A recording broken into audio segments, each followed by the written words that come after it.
Olá, vestibulando. Tudo bem? Na aula de hoje, nós vamos trabalhar o sistema feudal e a chamada crise do feudalismo, a Baixa Idade Média. Preste atenção nessa gravura, retratando o cotidiano medieval. Uma sociedade que vai ter como atividade econômica principal a agricultura. Uma agricultura autossuficiente, quer dizer, voltada para o consumo e com trocas naturais.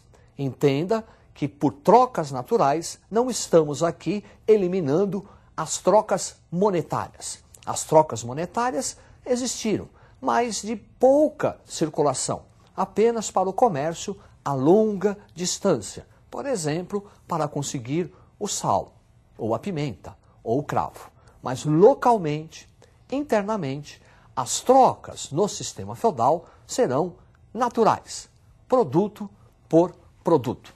O poder político na sociedade feudal será um poder descentralizado, fragmentado.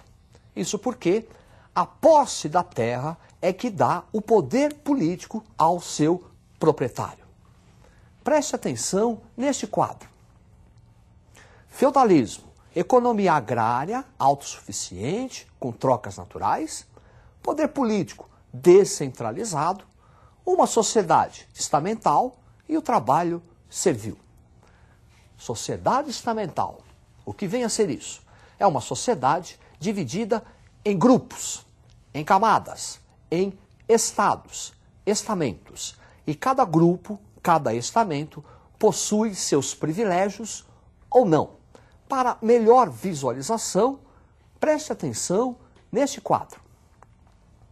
Aí está, primeiro estado, formado pelo clero, segundo estado, composto pela nobreza, terceiro estado, formado pelos trabalhadores. Quer dizer, o privilégio do primeiro estado era a oração, rezar. O privilégio do segundo estado, as decisões políticas e a prática da guerra. E cabia ao terceiro estado sustentar o primeiro e o segundo.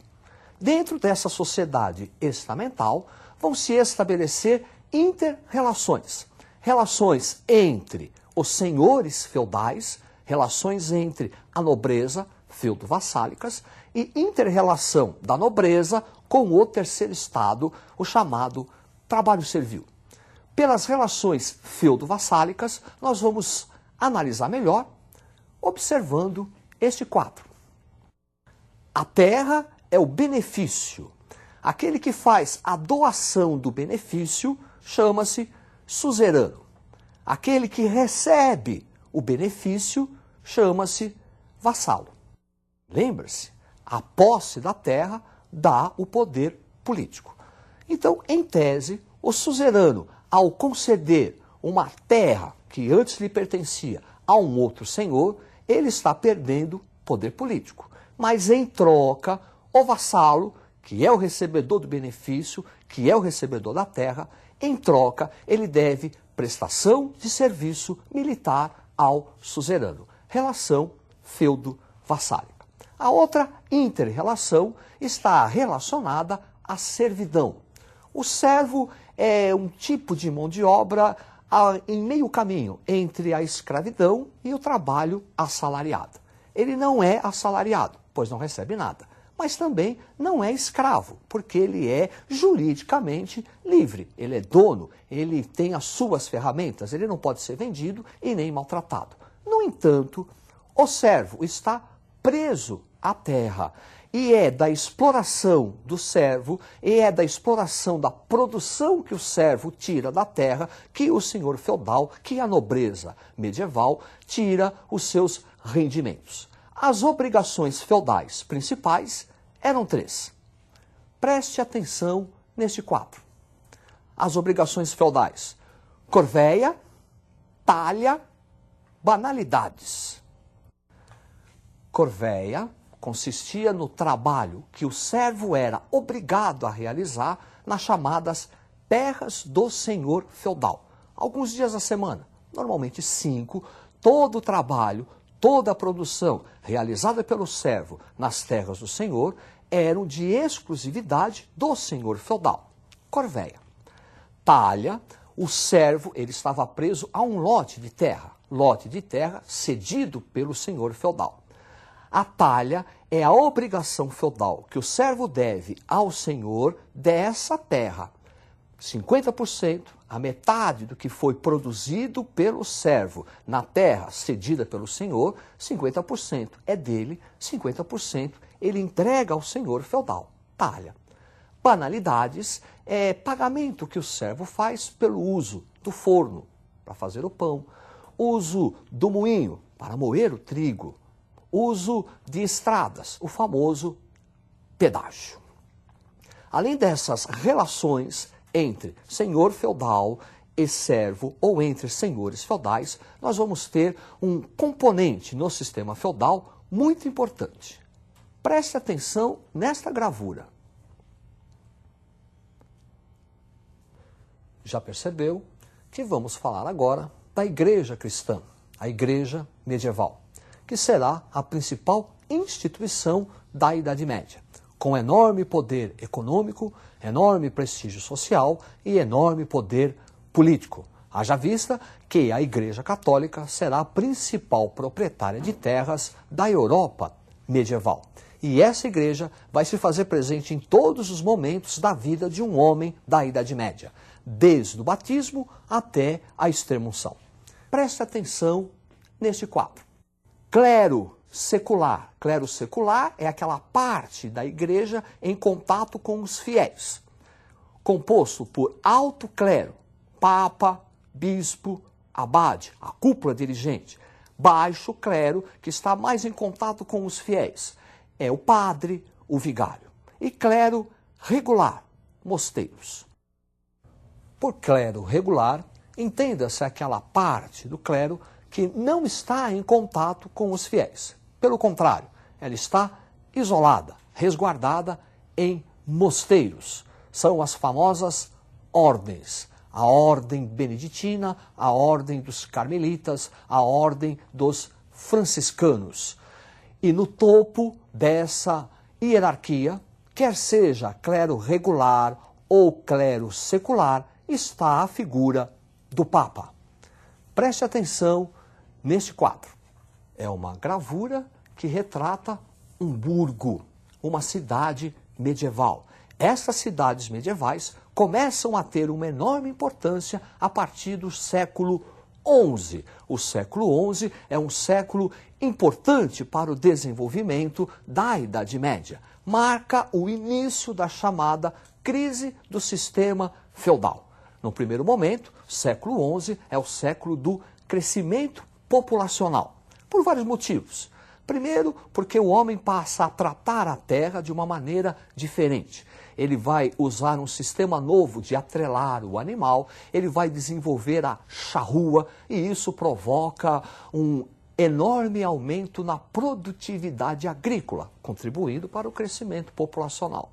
As invasões de povos que vinham fora da Europa cessou, contribuindo também para o crescimento populacional. Preste atenção neste quadro. Baixa Idade Média, as inovações técnicas que contribuem para o crescimento populacional, as cruzadas e a reabertura do mar Mediterrâneo. As cruzadas estão também relacionadas a esse crescimento populacional. Embora a Igreja Católica tenha convocado as cruzadas para a libertação da Terra Santa, Jerusalém, que estava sob o controle dos muçulmanos desde o século VII. Mas, na verdade, a Igreja, enquanto grupo dominante, não via com bons olhos esse elevado crescimento populacional, que por melhor que tenham sido as inovações técnicas, sempre vai haver um desequilíbrio entre a produção e a alimentação, gerando a fome.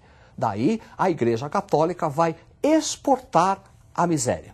A primeira cruzada chamou-se Cruzada dos Mendigos. E as cruzadas vão também contribuir para a chamada reabertura do mar Mediterrâneo. incentivando assim novamente as trocas comerciais entre o Oriente e o Ocidente, caracterizando o chamado renascimento comercial. Preste atenção neste mapa. Estão as principais rotas comerciais mercantis. Ao norte, rota do Mar do Norte e Mar Báltico, controlada pelas cidades alemãs. Ao sul, a rota do Mar Mediterrâneo, controlada pelas cidades italianas. E uma rota terrestre fundamental que vai unir o sul da Europa, as cidades italianas, ao norte da Europa, as cidades alemãs. E nessas rotas terrestres, a principal será a rota da Champagne, onde vai se desenvolver as famosas feiras. O desenvolvimento comercial incentiva o desenvolvimento urbano, surgindo a figura do artesão, o tintureiro, o oleiro, o padeiro, que estarão reunidos em uma instituição, as famosas corporações de ofício, que eram entidades que deveriam regulamentar a produção urbana, dinamizando assim o intercâmbio comercial. O que era produzido na cidade pelo artesão seria utilizado como intercâmbio comercial, dinamizando assim as feiras, dinamizando assim o chamado renascimento comercial e urbano, desenvolvendo uma classe de mercadores muito importante que será a burguesia. Quem vive num burgo é um burguês. E essa classe, a partir do século XIII, com a dinamização das trocas mercantis, vai adquirir um grande prestígio econômico. Preste atenção neste quadro. Crise do século XIV, a famosa trilogia, Guerra dos 100 Anos, Peste Negra e a Fome. Guerra dos 100 Anos, um conflito que, na verdade, vai durar 113 anos, envolvendo França e Inglaterra. A Guerra dos 100 Anos contribui para a crise do sistema feudal ao desorganizar a produção agrícola, aumentando a fome. E a Peste Negra, que é uma epidemia trazida pelos cruzados que, no porão do navio, eram contaminados pela pulga, que transmitia um vírus, uma doença, que vai gerar no corpo do infectado um bulbo, um sangue negro, que ao estourar prolifera por todo o corpo. A peste negra será responsável pela dizimação de 1/3 da população europeia. Então aí está a trilogia, Guerra dos 100 Anos, a peste negra e a fome, que vão contribuir para a crise final da Idade Média. Sua superação vai se dar com a expansão comercial marítima europeia. Uma boa sorte, estude e até a próxima!